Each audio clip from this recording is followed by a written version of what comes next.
Hey everyone, this is Shreyas and welcome back to another video. In the last video, I actually did my first impressions about the Pixel 7 Pro, which is finally launched in India, thankfully.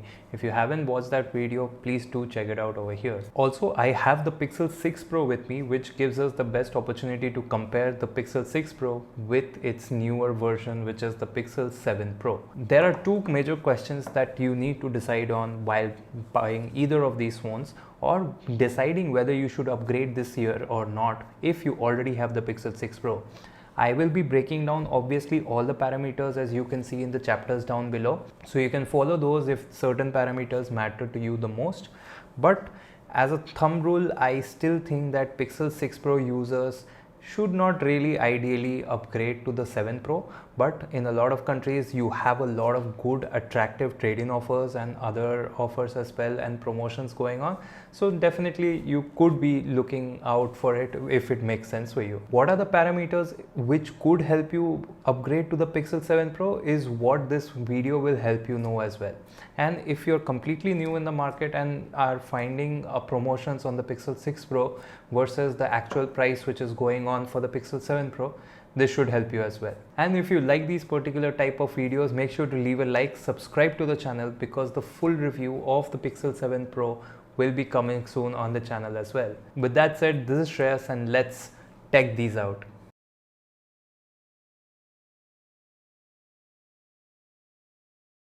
First things first, design and build quality. Now in terms of build, there is not a lot of changes, but in the designs, as you can see, obviously the visor is the biggest change that has happened. Apart from that, you also get few differences as well. Like the major difference, which was an eyesore to me personally, is that you had this particular plastic covering on the Pixel 6 Pro for the 5G antennas, which isn't there. This whole frame is completely of metal. Apart from that, you also have the visor, which is of glossy finish and is made of aluminium. What this does, unfortunately, is make it very prone to scratches and scuffs. Obviously, if you have another metallic object in your pocket or something, this will definitely get scuffed up.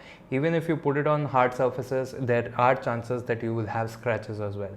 My suggestion would be, I would have loved to see the same matte type finish which is seen in the Pixel 7. I'm not sure if the scratching is happening on the Pixel 7s as well or not, but on the 7 Pro definitely it is happening. Take care of my phone enough, and still there are a couple of very minute scratches that I can see on the visor, and this will obviously get worse over time. Apart from that, another major design change would be the curvature of the display at the front. Now this time the curvature is way less, like it's very minimal. Honestly, it does help grip the phone better because it's a huge phone. I personally did not have any problems with the Pixel 6 Pro curvature as well, but one drawback to reducing the curvature is that the bezels on the Pixel 7 Pro on the sides are a bit more pronounced. That's something you should look out for. Apart from that, on the front of the screen, there is not really a lot of changes apart from one major change. On the front of the screen, you still get the same type of panel in terms of refresh rate and the resolution. The difference lies in the highest peak brightness. The peak brightness of the Pixel 7 Pro is significantly higher than the Pixel 6 Pro, and I have constantly noticed this in my day-to-day use. So a brighter display is always a welcome change. Cool. Now coming to the speakers, which add to the media consumption experience, would be that the speakers are more or less the same. Also, they get very slightly louder than the previous generation. That's something, but it's not at all a significant change which might make you shift towards the Pixel 7 Pro if you are given the Pixel 6 Pro instead. The next thing which a lot of people were concerned about was fingerprint sensor and the performance of the phone, especially things around efficiency and heating. First of all, fingerprint sensor is working very well. It is pretty fast, very responsive relatively. You don't even need to press down a lot or hold your finger in position. What you need to do is place it right and it just works. So that's the good part. What makes it feel slow is the animation, honestly, and this is something that even I've seen in Samsung phones as well. The animation really makes it feel slow. That's why OnePlus really nails it. Their fingerprint sensors are really quick, actually feel very quick, because the animation is so slick and smooth. Apart from that, it might feel slow, but the accuracy is something that is really good this time. I've hardly had any failed attempts, to be honest, and that's something really good. The next thing is the performance. Now here on the performance, it's a bit weird, to be honest. If you run benchmarks, the benchmarks are scoring higher over here. You can see the Geekbench scores over here. It is significantly higher than the Pixel 6 Pro. So that's a good thing to know about. So gaming relatively will be better, but hold on over there. The next thing that Google actually said that the graphics performance has increased a lot and the stability is better. So you can see over here, I ran a stress test on 3D Mark while I stress test, and you can see the stability is way higher. It's not a great score per se, but compared to the 6 Pro, it is way better. The average FPS is higher, the battery drain is lower, and there is way more sustained performance compared to the Pixel 6 Pro. So if gaming is your preference and you had to choose between the Pixel 6 Pro and the 7 Pro, go with the Pixel 7 Pro because there is a significant difference. When there is an extreme amount of stress on the particular CPU, the Pixel 7 Pro actually tends to throttle more. So Google is clearly going for efficiency over here. So you can very well see that when there is a huge CPU load, it tends to throttle. It brings down the performance just to control the temps. Did the CPU throttle test multiple times and it never crossed 40 degrees. So that's a very good sign. And I feel that people who are complaining about the heating issues, and so that's about the performance. If performance is your priority in a phone and you have to choose between the two pixels, then definitely go with the Pixel 7 Pro. There is a very significant change in the positive way in terms of both power and especially efficiency as well. And that is also contributing to the battery life that the Pixel 7 Pro is pulling off, although it is outputting way more power. And the next thing I would like to cover is the battery life. On the battery life front, I feel the Pixel 7 Pro as of now, with my limited usage as well, has way better battery life than the Pixel 6 Pro. On the Pixel 6 Pro, I was easily getting 5.5 hours to 6 hours of screen on time. Over here, I am getting a minimum of 6 hours of screen on time, and on the higher end, I'm almost getting a little bit over 6.5 hours of screen on time, which is really good. And I posted this on Twitter actually. I butchered the phone from the moment I woke up and used the camera in broad daylight. There was actually a report from Android Police saying that people are complaining about a lot of battery drain when the peak brightness hits and it is outdoors mostly. So I agree with that. The battery drain does increase because of the higher brightness screen, but at least in my usage, which again note does not have any 5G usage, it's only 4G over here.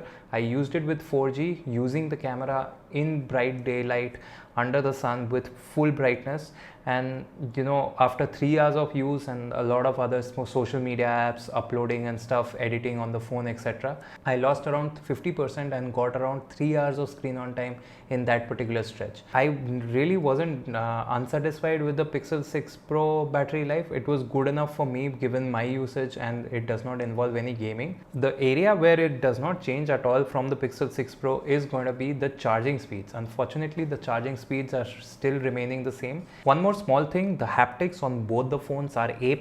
These are the best haptics I've actually used on any phone. So for a haptics, I think both are good. There is nothing that separates these two. But yeah, haptics is A+ on the Pixel 6 Pro and the 7 Pro. The next thing which could actually become a decider for you is the software feature. Pixel 7 Pro will get one more extra year of software upgrade than the Pixel 6 Pro because it is launched a year later.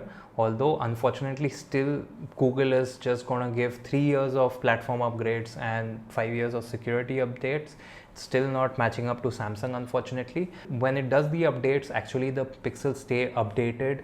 They perform well over a longer period of time. Actually seen platform upgrades make my Pixel 4a a bit better from time to time. One thing that keeps your Pixel always fresh is going to be feature drop. It's going to be same for the Pixel 7 Pro and the 6 Pro. So that's something you should keep in mind. Yeah, 6 Pro will get 1 year lesser feature drop, but the Pixel 7 Pro will get an additional year of that. Apart from that, you have few features which are really important and should make you consider your buying decision. One is going to be the unblur feature. Now I thought that okay, yeah, cool, unblurred, you can just remaster your images, but no, remastering is going to be bringing up more pixels in the particular scene to make it higher resolution. What this does is actually when you have movement related ghosting in the pictures, this really removes it to a large extent. Obviously, pictures which are unfixable will not be get fixed, but anything that has a very slight movement, or due to a slower shutter speed, that the movement you see due to your hands or the people moving, this is something that will work well with those kind of pictures and actually unblur them for you. So that's something unfortunately not coming put to the Pixel 6 Pro. I really wish it did, to be honest, and feels kind of unfair, although Google is trying to say that hey, it's tied to the Tensor G2 and the Tensor generation 1 does not have it, so we won't be able to give it for the Pixel 6 Pro and use that unblur feature. So that's an amazing feature to have. Apart from that, one more feature that you do get on the Pixel 7 Pro is the option of using face unlock. Now, Pixel 6 Pro was rumored to get the face unlock for a long time with a feature drop. There is still a slight chance that it might get it with the December feature drop, but not confirmed yet. But the Pixel 7 Pro from release actually gets a face unlock feature. Now keep in mind, it's a 2D unlock feature only. It will not work with your banking apps or anything that requires extra privacy or security like those kind of apps. But what it will do is give you another option for logging into your phone. It works pretty well, but it has to be in a condition where your face is lit enough. Alright, enough talking. There are very small differences in terms of the camera features as well and the camera performance, and that's why quickly we'll go over a few camera samples and show you the differences between the camera system of the Pixel 6 Pro and the Pixel 7 Pro. Diving into the camera samples, here is an ultra wide sample which is exactly same. The switching between the primary lens does not really change the white balance or any other color consistency. The color shift actually happens when you use the telephoto. There is a slight shift in color in this particular case. Go to close-up subjects, the Pixel 6 Pro and 7 Pro are almost indistinguishable to my eyes, but what happens is you can go closer in the Pixel 7 Pro thanks to the macro mode, and the color science overall is pretty consistent and pretty good across both the phones. So here is a challenging HDR image. The one thing with Pixel 6 Pro, you can see that the shadows are crushed a bit, and you can see in the bottom right corner of the image that there is a significant lens flare, but otherwise the images look pretty similar overall. But in the telephoto sample over here, the thing is that obviously the exposure looks better on the Pixel 6 Pro, but there is a lot of noise produced in the shadows over here. Moving on to selfies and human portraits, here I feel the real tone is further improved. I feel my skin tone is definitely better represented on the Pixel 7 Pro, although I see a bit of tinge of red added to my skin tone over here, which the 7 Pro is a bit more accurate with my stray hair, as you can see in this particular image.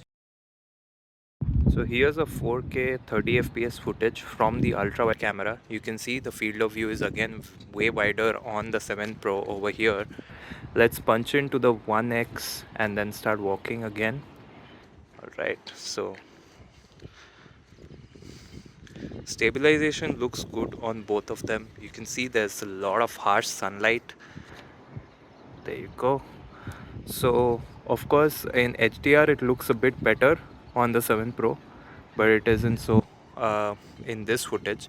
This is 2x digital crop, and this is the 5 and 4x respectively for the 7 Pro and the 6 Pro.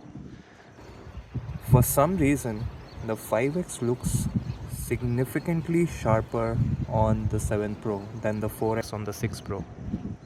Let me know what do you think in the comments down below, also about the mic recording. Alright, so this is front facing camera, 4K 30 FPS. The good part is the 7 Pro gets also 4K 60 FPS finally, but yeah, also this does not have the speech enhancement mode turned on. I feel the skin tone is a little bit better and the color temperature is warmer on the 7 Pro, at least on the displays.